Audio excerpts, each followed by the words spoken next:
Marshall Goldsmith has some advice for you as you make your way through life. Sometimes in life, you got to eat the marshmallow. Something we should all remember, to eat the marshmallows. What exactly does he mean by this? And what other secrets does he have for us to live an earned life? It's all on this episode of Timeless Leadership.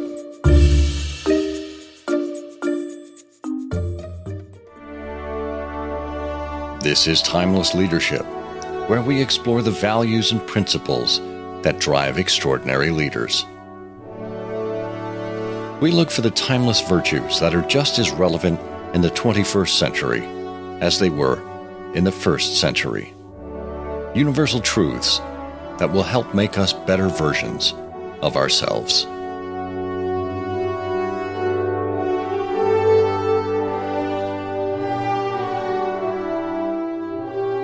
Hello and welcome to Timeless Leadership. I'm Scott Monty. I'm so glad you're here.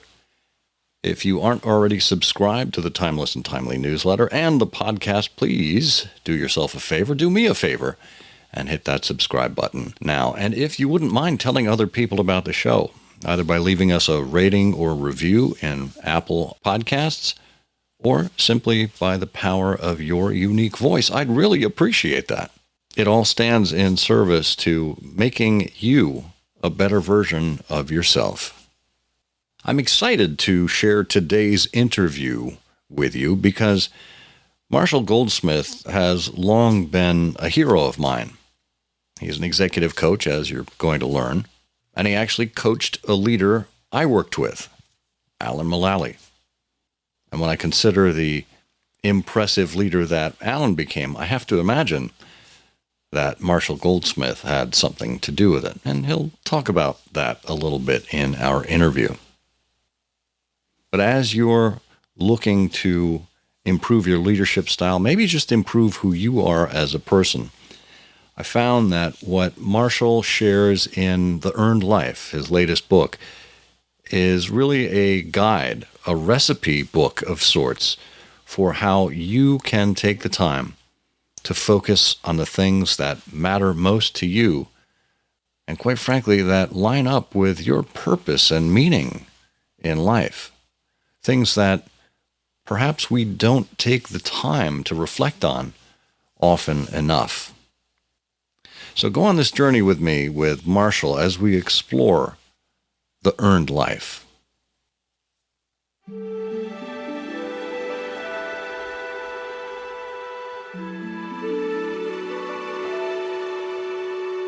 Dr. Marshall Goldsmith is a pioneer in 360-degree feedback as a leadership development tool. His early efforts in providing feedback and then following up with executives to measure changes in behavior were precursors to what eventually evolved into the field of executive coaching. With nearly 40 years of hands-on experience, Marshall is the leading expert on leadership and coaching for behavioral change. He's been recognized as one of the top 10 business thinkers in the world and the top-rated executive coach at the Thinkers 50 ceremony in London since 2011. Published in 2015, his book Triggers is a Wall Street Journal and New York Times #1 bestseller. He's also the author of What Got You Here Won't Get You There, a New York Times bestseller, #1 Wall Street Journal business book, and winner of the Harold Longman Award as Best Business Book of the Year. And his latest book, The Earned Life, offers a potent but simple approach that accommodates both our persistent need for achievement and the inescapable stuff happens unfairness of life. Marshall Goldsmith, welcome to Timeless Leadership. Thank you so much for inviting me. I'm very happy to be here. Excellent. Well, I'm curious. I mean, we could go so many directions, but I'm curious, what prompted you to get into the coaching business in the first place? Well, it's an interesting story. It's really two parts. The first part is, how did I get into leadership development? I had a PhD from UCLA, and I was studying to be a college professor, and I met a very famous man named Dr. Paul Hersey. He invented situational leadership with Ken Blanchard. And, one day he let me follow him around, and I literally served the coffee and moved the tables. And one day he got double booked, and he said, "Can you do what I do?" Well, I'd been practicing this, and I said, "Well, I don't know." He said, "I need help. Can you do it?" I said, "I don't know." He said, "I'll pay you $1,000 for one day." That was about 46 years ago. I was making $15,000 for 1 year. I was brought up in a small town in Kentucky. We had an outhouse the first 4 years I was in school. So $1,000 for a day, and you know what I said? Sign me up, coach. I go do a program for the Metropolitan Life Insurance Company. They are incredibly angry when I show up because I wasn't him. But I get ranked first place of all the speakers. So he called him up and they said, "We love this guy. Send him again." Paul said, "Do you want to do this again?" I said, "Sign me up, Paul." Well, that's how I got into leadership development. And again, it's great to have mentors. And then also how I got into coaching is I really was a pioneer in something called 360-degree feedback, especially custom 360 feedback. And I was talking to a CEO of a big company, and he said, "Look, we got this kid working for us, young, smart, dedicated, hardworking, driven to achieve, arrogant, stubborn, know-it-all jerk." He said, "It would be worth a fortune to me if I could help this kid change his behavior." Well, I said, "I like fortunes. Maybe I could help him." He said, "I doubt it." I said, "I have a deal for you. I'll work with the kid for a year. If he gets better, pay me. He don't get better, it's all free." You know what he said? Sold. Wow. There was nothing called coaching. That's I just amazing. made that up. Yeah, that's amazing. Well, I mean, that's how some of the best ideas come about, isn't it? And, it worked out. I got paid. He was very happy. And that's how I got into the coaching business. That's wonderful. Really. So I'm curious that individual, that arrogant jerk that you took on commission, basically. What did you do to change his behavior, his outlook, or whatever needed to be changed? Well, it's never about what I did. It's what he did. I gave him confidential feedback, and he saw what everyone really thought of him, which was not a pretty picture. And I said, "Look, this is up to you. If you get better, it's not about me, it's about you. You're going to have to work hard, but if you work hard, you do what I tell you, you'll get better." And he did. And, God bless him. He, like many very successful people, all he got in his life was positive feedback. And any human or animal will replicate behavior that's followed by positive reinforcement. Well, that's pretty much all he got, and he'd been like a golden boy. And he got confronted with reality. He had a choice, and he made a good choice. So it seems to me like when you take on a client like that, when a leader is interested in coaching, they want to learn. They're curious. They're probably driven by the need to constantly improve. Have you come across leaders who maybe don't have an interest in coaching, don't want to be self-critical, lack that self-awareness? And how do you respond to that? Well, let me give you background. One of our mutual friends is Alan Mulally, probably the greatest corporate leader in the world in the last 30 or 40 years. And I had the honor of coaching him at Boeing. And again, I did this pay for results thing. He was fantastic to start with, and he improved more than anyone, and he had the least room for improvement. And he ended up 200 people got better. So I talked to Alan, and I said, "Alan, look, of all the people I've coached so far, I spent the least amount of time coaching you. You improved the most, and you were great to start with." And I said, "I made a chart here. One dimension is called time spent with Marshall Goldsmith, and the second dimension is called improvement. And there seemed to be a negative relationship between spending time with me and improving." So I said, "Alan, the way this chart looks, and you never met me, you'd been even better." Alan taught me a lesson I never forgot. He said, "Marshall, your biggest challenge as a coach is called customer selection. You work with great people, dedicated people, hardworking people. You win. You work with the wrong people, you lose." Yeah. He said, "Don't make coaching about yourself and your ego and how smart you think you are. Make it about them." So the answer to your question, how do I deal with people who don't care? The answer is, I don't deal with people who don't care. Perfect. You know what I tell them? You don't want to change? It's okay. Yeah. Somebody says, "Prove to me this is a good idea." You know what I tell them? Probably not a good idea. In your case, a terrible idea. They think, "I'm not sure it's going to work." Probably won't. So this intrigues me because in the realm of leadership and development and human behavior, we're talking about a lot of soft skills. And Tom Peters has talked to our audience here about this. Soft is hard. It is not that easy to deal with the softer side. But how do you, Marshall, when you're working with leaders, how do you measure their improvement? Oh, that's quite simple. And my working with Alan is written up on a case study. It's called Expanding the Value of Coaching. And the way I do it is pretty simple. For example, Alan, he didn't have to improve something as much as he got feedback that his CEO at the time wanted him to do better about reaching out across the organization, influencing people laterally. So he said, I'm going to do a great job of that. Well, we got feedback from his partners, from his direct reports on what he wanted to change. Did he change it? We did something called a mini survey a year later. The results were amazing. No, perfect. You make it sound so easy. 2 words, simple and easy.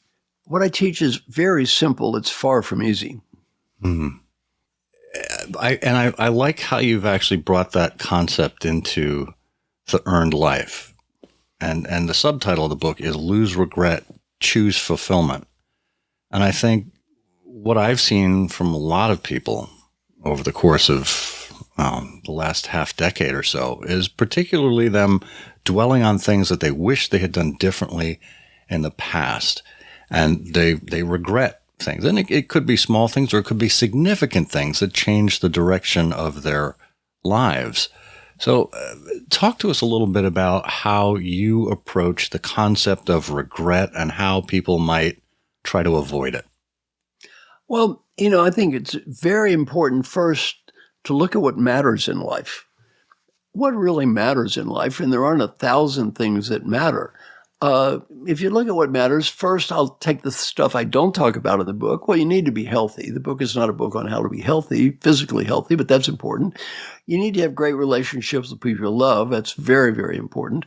And Dr. Bob Waldinger did a great thing. You should interview him if you get a chance. He's an amazing guy. He did the Harvard longevity study and found relationships critically important for having a good life. And then, you need at least kind of a lower middle class level of money. You don't need to make a fortune to be happy. There's not much correlation, by the way, between money and happiness beyond a middle level. Then what does matter, assuming you've got a middle level of income, assuming that you got good relationship with people you love, and assuming you're healthy, 3 things matter. 1, and I talk about all 3 in the book, we need a higher aspiration.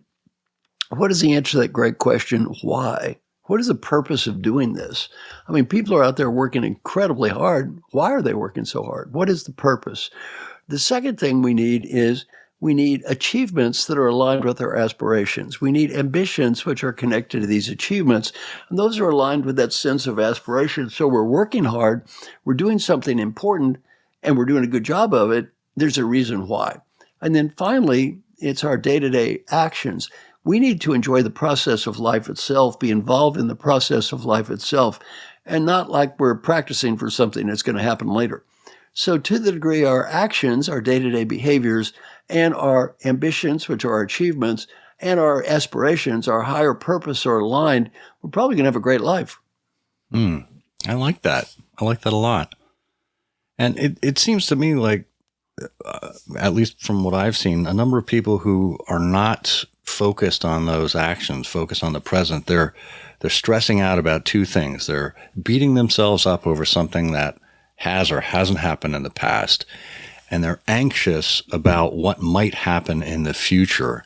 Right. What's the salve to that? How do you actually solve for missing out on living in the present? Well, the first thing is this. In the book, I focus a lot on every time I take a breath, it's a new me. So in life, we are constantly restarting. And so whatever happened in the past happened. We need to have a vision for the future, yet we can't sit there and think about the future all the time. Let me give you a simple story, the parable of the golfer and the beer can. The golfer is teeing up on the 18th tee there and has a chance to win a little club championship, is all excited, but people in front of him are a foursome of noisy people drinking beer. He's really annoyed, but he tries not to let him bother him. He hits a perfect drive right down the middle of the fairway. Something happens. The ball jumps into the rough, terrible lie. He walks to the ball. What happened? He sees a beer can. The idiots have left a beer can. He hit the beer can. He walks to the ball. What's a golfer need to do? This goes back to your point. First, the past. Forget about the beer can. Forget about the idiots. Forget about the drive. Let it go. The second thing is, don't focus on winning the club championship. That's only a distraction. hit the shot in front of you. The great golfer, you hit the shot in front of you. You don't focus on the past. You don't focus on the future. It's hard enough to do that. You hit that shot. You have a strategy, you hit the shot. Well, that's kind of the way I talk about the book. You've got to let go of the past. People are doing a great job at doing anything or doing what they're doing.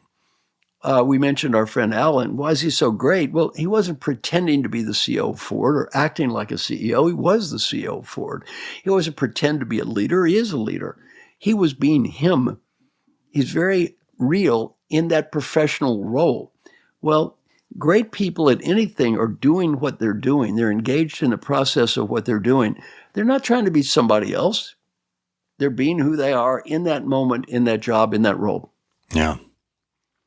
And one of the things that Alan famously brought to us at Ford, and I was in many of these meetings, so I could attest to it, was the BPR, the Business Plan Review, which it brought kind of an engineer's sensibility to it, but it's not just a process. There's emotion that goes into it. There's an emotional investment. There's a commitment to it.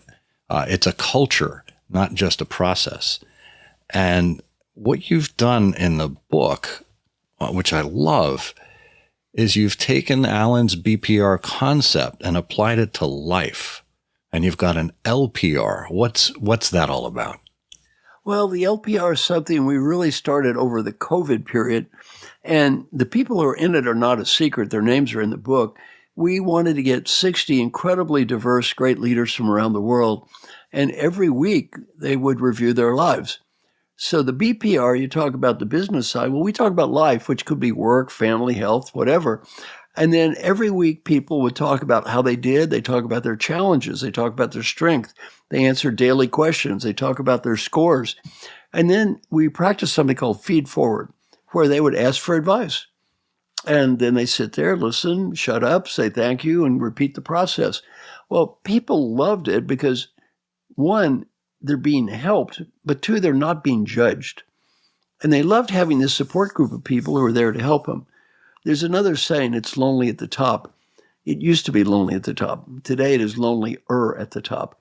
Social media, pressures, people are afraid to say the wrong things. It's hard. It's lonely. And they love being in an environment where, as one person said, for 2 hours a week, I get to act like a human being.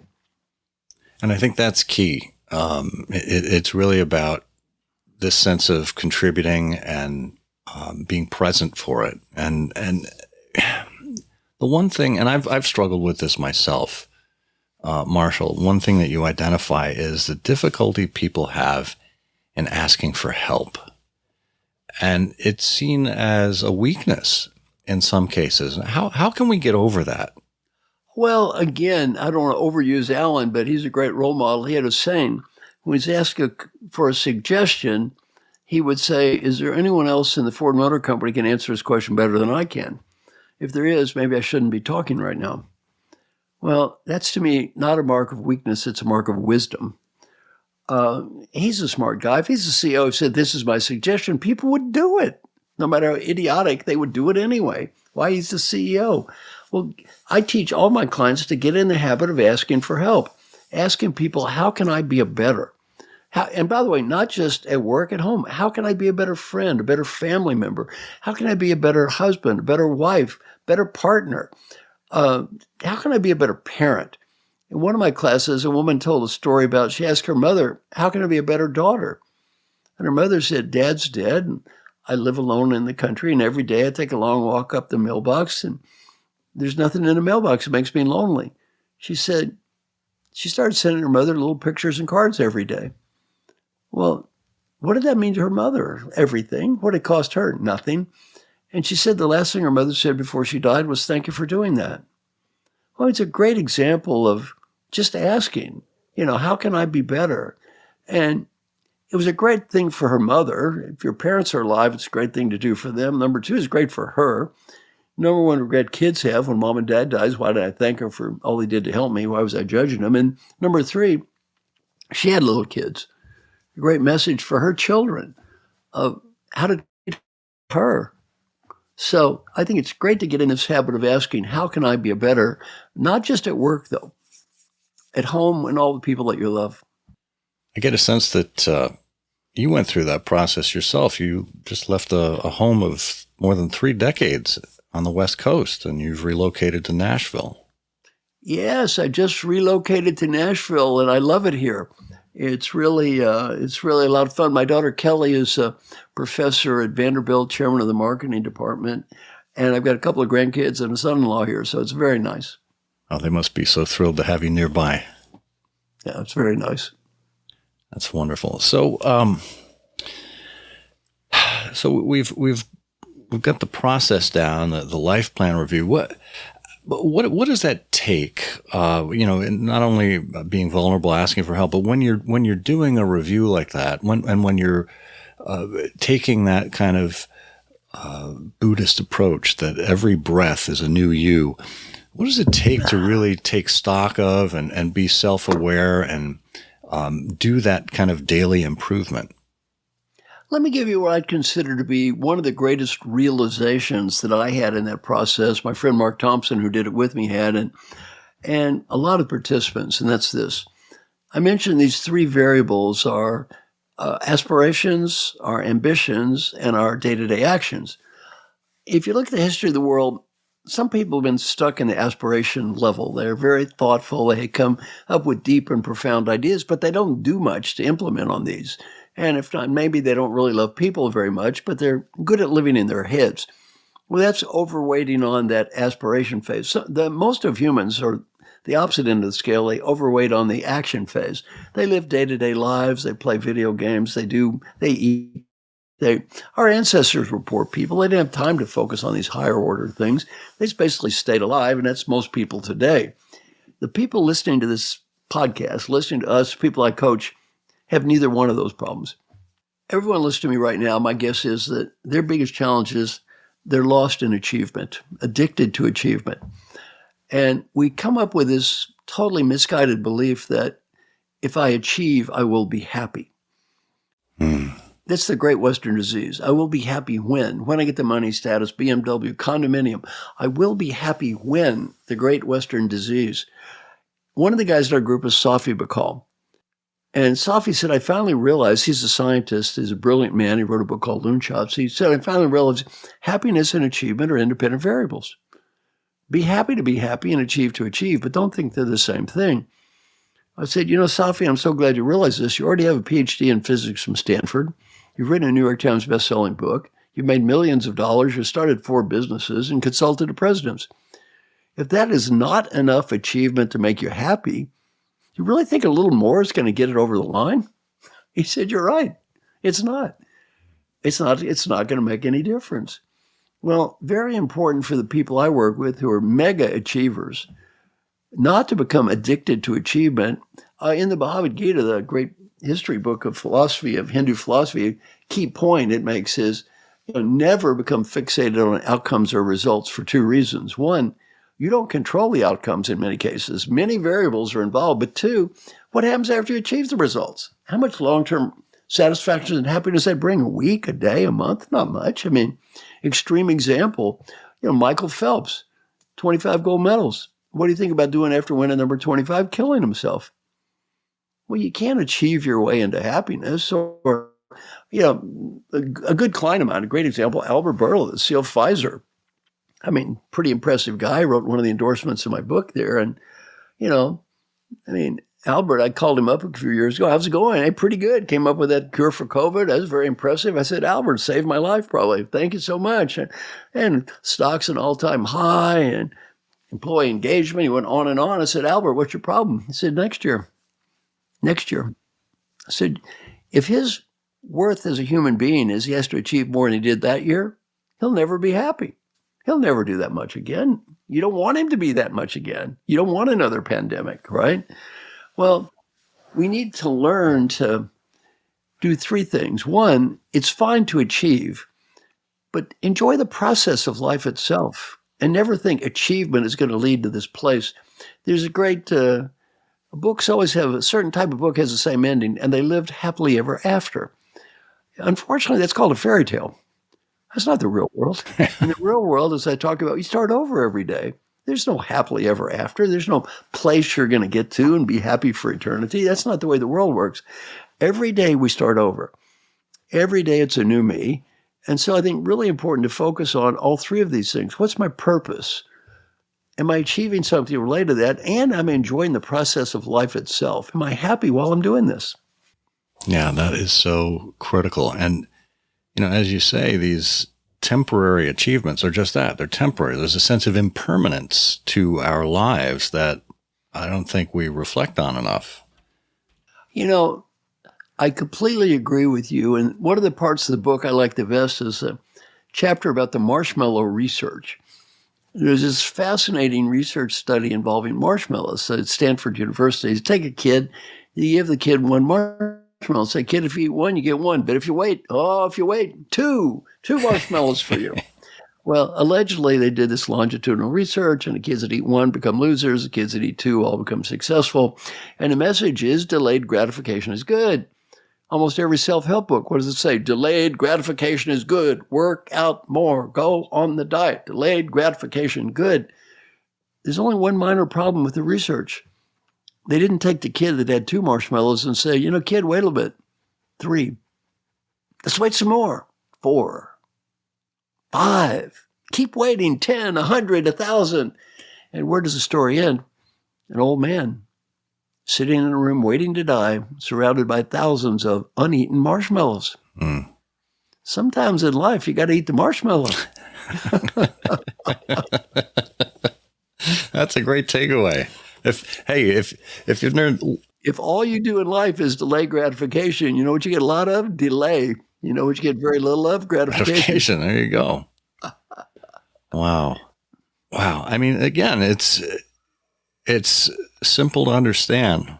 The challenge comes into putting it into action. When you're working with clients, these high achieving clients, probably who want to retire early, they're in an earning phase, want to accumulate. Oh, by the way, one of the dumbest ideas of history is they want to retire early. Oh my God, they're usually hideously awful at retiring. Well, right. Usually these are people that are so driven. They're constantly active, and Okay. I have so many funny stories. One of the guys, he quote retired, right? And he was alphabetizing the cans in the kitchen, and his wife said, "Get out." Yeah. Get out. Another guy said he walked down the stairs, right? His wife's at the bottom of the stairs. He says, time to go to the office. I said, well, I don't have an office. I'm retired. She says, oh, you have an office now. Here's the keys to your nice new office, and here's your nice new secretary's name. And now you're going to go to your nice new office and meet, by the way, your nice new office, which is not in this house. And you're going to meet your nice new secretary, who is not me, and be gone. And he said, well, what am I going to do? You know what she said? I don't care what you do. Just don't do it in this house. Get out of here. And then she said, I'll see you at 5. And then she goes, no, 6. Let's go with 6. Well, that's the way it is. You can't be this hyperachiever for year after year after year. Just turn it off and play bad golf with old men at the country club and eat chicken sandwiches. Yeah. So it really is about that fulfillment part, which it ties right in with the gratitude along the way. You can't delay all of it. And in order to truly be fulfilled, you need to find your purpose and make sure you're doing work that connects with who you are inside. And that doesn't stop I'm 75 almost. That doesn't stop when you get old.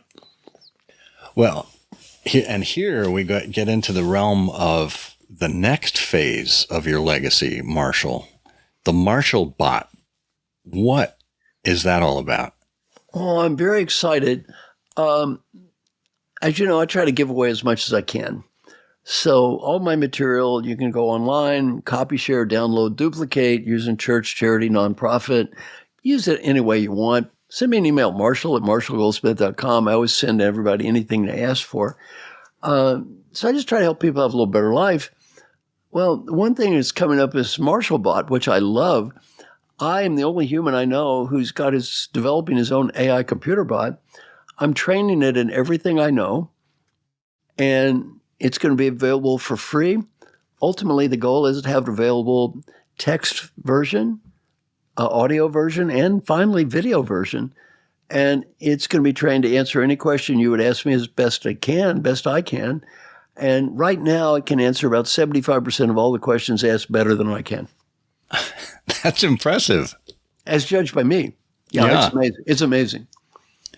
Well, and this kind of resonates with me because one of the things when I talk to people about my coaching is I don't profess to be an expert. I could never out-engineer Alan Mulally or out-Pfizer Albert Bourla, but I can ask questions, and it's knowing what questions to ask that helps these leaders dig within themselves to find the answer. How does that translate with MarshallBot? Well, MarshallBot is really a key concept I teach is feed forward. So I teach all my clients to ask for advice, to listen and say thank you, but don't judge. Buddha said, only do what I teach if it works for you. If it doesn't work for you, it's okay, just don't do it. Well, MarshallBot is really not a coaching bot. It's a bot that's designed to share knowledge and information from all kinds of sources. So the idea of MarshallBot is you ask for a suggestion, you'll get an answer. And then the idea is think about the answer, and if it's useful for you, use it, and if it's not, don't. So it's a really intriguing process, and it can answer very deep questions. It can answer very deep questions in a very, very profound way. So it's amazing what it can do, and also quickly. If you ask it a lot of questions, it can provide an answer in 10 seconds. I might be able to provide that answer if I had 3 hours. Well, maybe I'll have to invite the MarshallBot back to the podcast and we'll do a quick show. My wife brought this up. She said after a certain point, especially when the video version, somebody's going to ask MarshallBot, "MarshallBot, I would like to talk to the real Marshall." And MarshallBot will say, "Why?" Why? I know more than that guy. Oh, that's funny. Well, and I think you've landed upon one of the elements I think that is so essential in leadership, and Alan stressed it a lot at Ford, was about this notion of having fun, but never at someone else's expense. And that idea of self-effacing humor and the ability to be able to laugh at yourself and your mistakes along the way, that's critical. I think it's important. I did a little survey, and I asked people, what percent of all interpersonal communication time is spent on A, somebody talking about how smart, special, and wonderful they are, listening to somebody do that, plus B, somebody talking about how stupid or bad enough somebody else is or listening to that. And the average answer in the whole world is about 65%. One thing Alan is brilliant about is don't do that. Don't waste time on either A, talking about how smart you are, or B, talking about how dumb everybody else is. One of the things I have in one of my books, Triggers, I really like is a simple phrase to write down before you say anything or do anything. Am I willing at this time to make the investment required to make a positive difference on this topic? Am I willing at this time to make the investment required to make a positive difference on this topic? If that answer is yes, do it. If the answer is no, shut up. Yeah.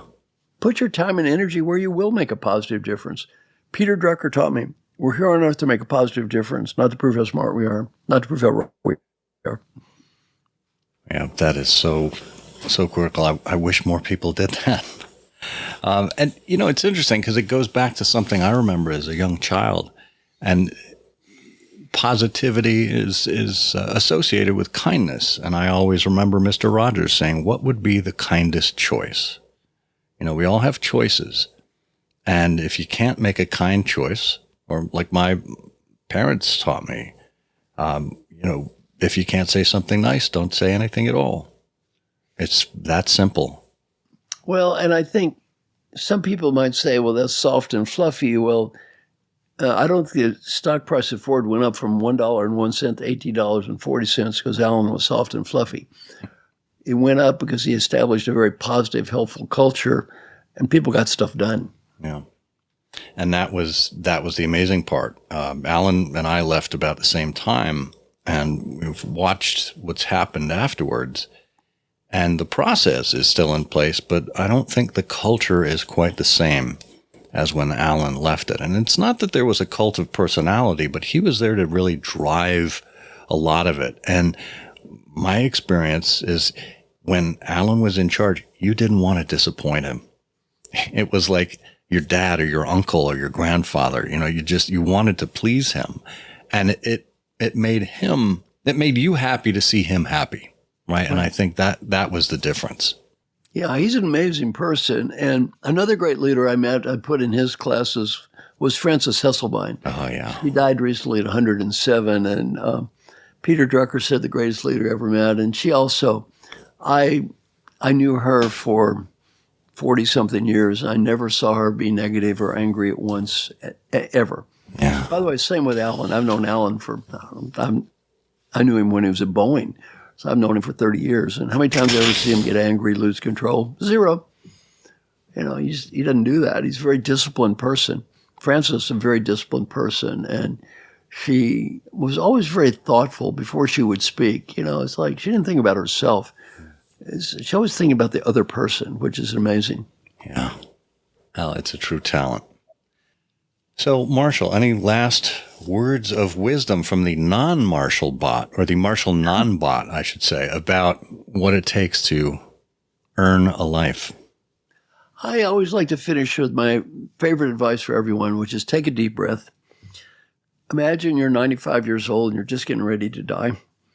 Right before you take the last breath, you're given a beautiful gift, the ability to go back in time and talk to the person who's listening to me right now. The ability to help that person be a better leader, or even more important, have a better life. What advice would the wise old person who knows what really mattered in life, what did not matter, what was important and what wasn't, what advice would that wise old person have for the you that's listening to me right now? Well, whatever you're thinking now, do that. In terms of performance appraisal, that's the only one that's going to matter. That old person says you did the right thing, you did. That old person says you made a mistake, you did. You don't have to impress anybody else. Some friends of mine interviewed old folks who were dying. I got to ask the question, what advice would you have? On a personal side, 3 themes. Theme number 1, 3 words. We've talked about this.